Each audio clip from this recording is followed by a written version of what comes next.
Le luxe fascine, le luxe irrite. Son concept évolue au gré des époques et désormais des générations cibles. Le luxe est devenu le moteur d'une industrie puissante. Ses méthodes, ses tendances, je les vis de l'intérieur, parce que c'est mon métier. Bienvenue sur le podcast L'Horloge à l'heure du luxe. Merci de me rejoindre pour un rendez-vous un peu différent de ce à quoi nous nous sommes habitués. En voici la raison.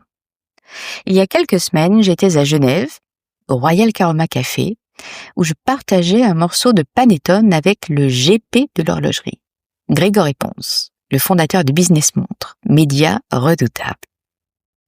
Et Grégory Ponce me décoche ceci.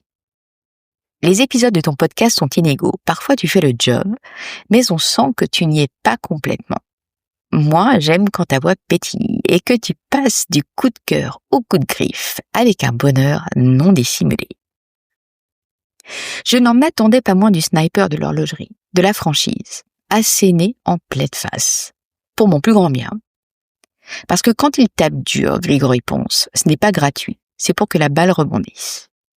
Alors je décide de terminer l'année avec un thème qui me tient particulièrement à cœur et je vous embarque avec moi au Grand Prix de l'horlogerie de Genève, les Oscars de l'horlogerie avec tapis rouge, trophée et maître de cérémonie. Le point de vue de Grégory Ponce sur ce fameux GPHG est opposé au mien, mais j'ai choisi mon camp, mon prisme, l'émotion. Le Grand Prix, en fait, cela débute avant la cérémonie officielle. Pendant les semaines qui précèdent, le petit jeu des questions commence. Tu y vas? Sous-entendu, as-tu reçu ton Bristol marqué à chaud en lettres de feu? Ce à quoi certains répondent. Mais pourquoi aller au GPHG? C'est toujours la même chose. On a beau la couper, la cérémonie est d'un long.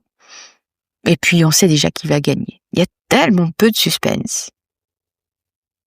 Ceux qui détiennent les oracles n'ont pu prédire un public plus animé qu'à l'accoutumée. Et même une ambiance un peu électrique. La chose est inhabituelle.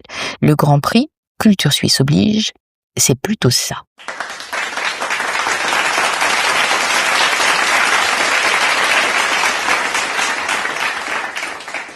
Pourtant, nous avons eu des moments de grâce que je ne peux tous évoquer ici et qui mériteraient un autre épisode à part entière. Le premier s'est produit lorsque le prix Challenge a été décerné à Denison Watches. Denison Watches est une marque confidentielle qui rappelle, discrètement, que le genius loci de l'horlogerie est partout, pas dans un seul pays, ni même sur un seul continent. Mr. Denison est né dans le Maine, aux États-Unis. Il a fondé au milieu du 19e siècle une manufacture horlogère industrielle qui a posé, rien que ça, les bases de l'horlogerie moderne. Puis, il s'est installé en Angleterre. Et là, il s'est fixé pour objectif, non pas de continuer à fabriquer des montres, mais de construire les meilleurs boîtiers de montres au monde. Et ça interpelle. Parce qu'aujourd'hui encore, l'acmé en horlogerie, c'est le mouvement qui anime la montre. Le mouvement, il concentre tous les superlatifs.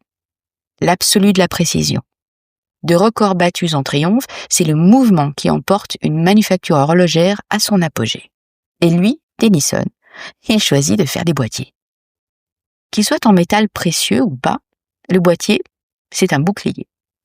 Il a pour fonction de protéger les mécanismes internes de la montre contre les chocs, la poussière et l'humidité. Mais des visionnaires comme Denison ont vu dans ce composant une signature de l'objet. D'ailleurs, posez-vous un instant. Pensez à la première montre qui vous vient à l'esprit. Que voyez-vous? Une forme. Celle du boîtier. Denison devient une légende.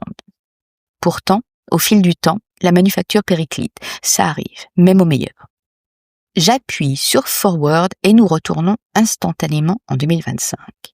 Montent sur la scène du Grand Prix deux garçons super sympathiques, Toby Sutton et Stefan Sheik. Quand il avait 21 ans, que faisiez-vous à 21 ans? Bref, quand il avait 21 ans, Toby Sutton rachète le nom Denison, c'est tout ce qui reste, avec l'idée de refaire un jour des montres quand les planètes s'aligneront. 15 ans plus tard, Toby Sutton et Stefan Sheikh présentent au public leur première création. Boîtier esprit 70s, cadran en pierre dure, formule gagnante à moins de 1 000 €. Ce soir, ils reçoivent un prix aux Oscars de l'horlogerie et l'ovation du public. Suspense. The challenge first prize is awarded to Denison for the watch. Netherlands Stone Tiger Eye in Gold.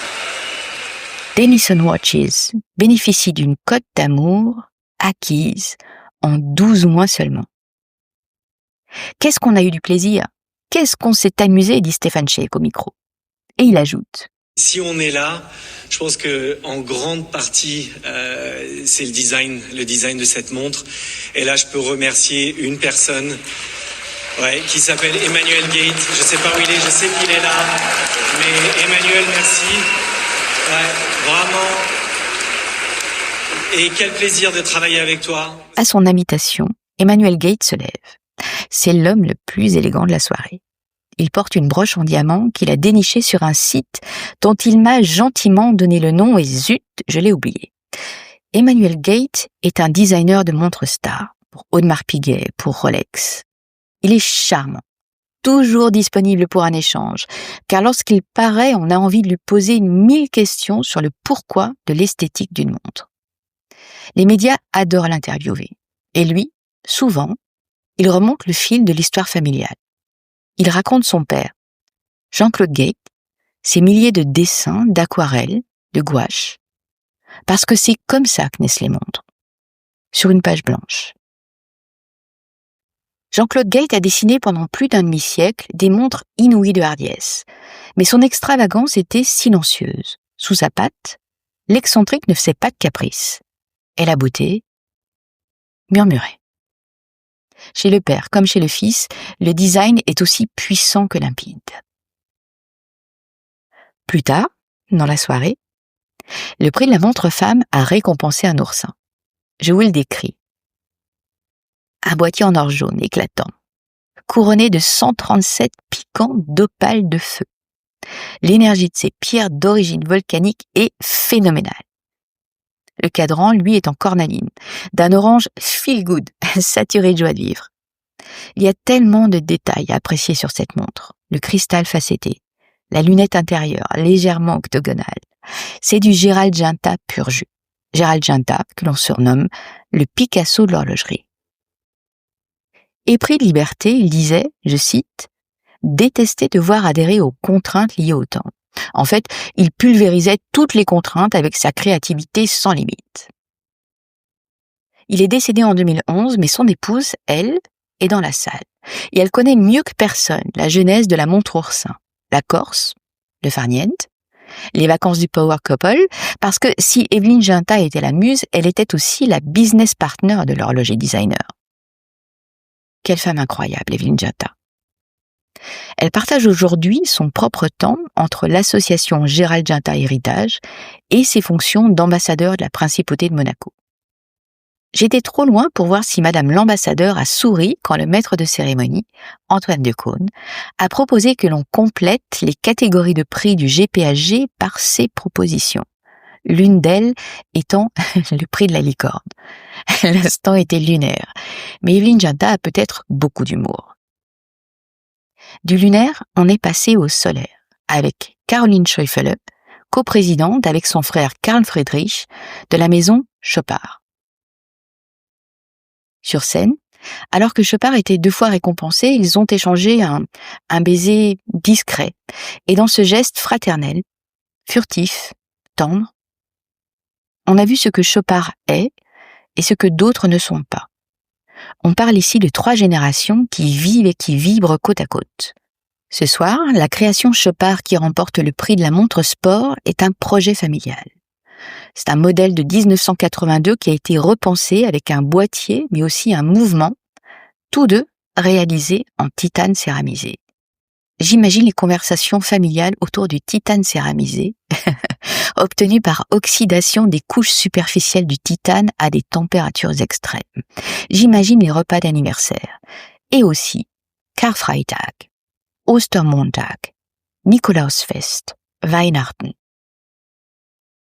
Les Scheufele sont originaires de Pforzheim, en Allemagne. C'est un clan, avec des devoirs de réussite, mais aussi des libertés. Démonstration. Depuis longtemps, Carl Friedrich Scheufele est captivé par l'œuvre sur la chronométrie de l'horloger du roi Louis XVI. Le nom de l'horloger en question n'est plus que rarement évoqué, hormis dans une réplique du film Les Tontons Flingueurs. Quand le père d'Antoine s'en va demander la main de la nièce de Fernand, « Voulez-vous m'annoncer auprès de monsieur Fernand Naudin, je vous prie ?» « De la part de qui ? De la part de qui, monsieur ? Quoi ? Qu'est-ce qu'il y a, mon ami ? Articulez.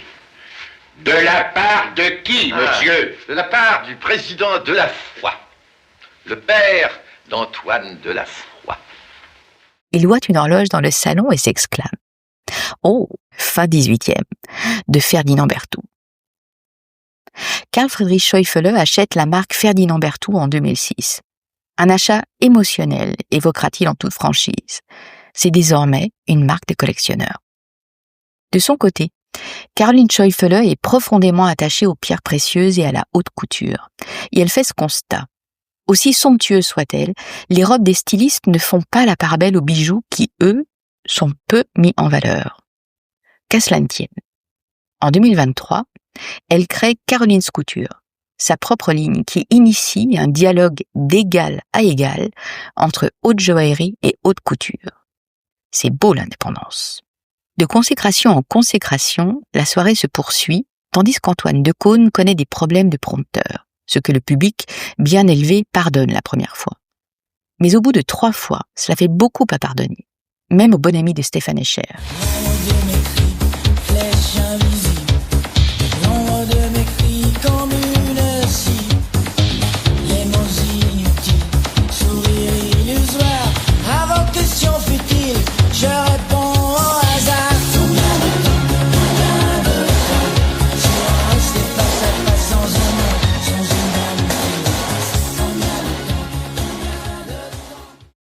Oui, combien de temps va encore durer cette soirée, devait penser le maître de cérémonie.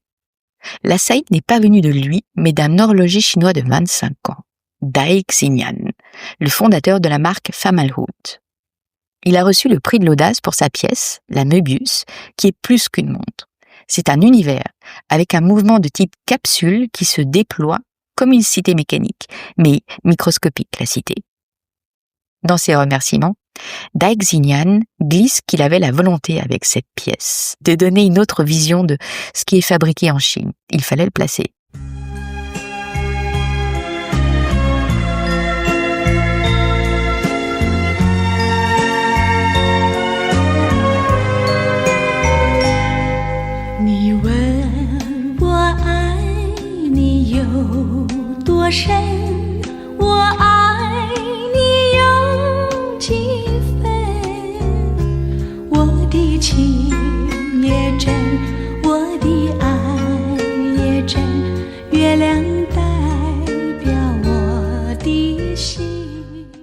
D'où je me trouvais, rang 40, place 19, les journalistes photographiaient à tout va ou filmaient avec leurs tablettes.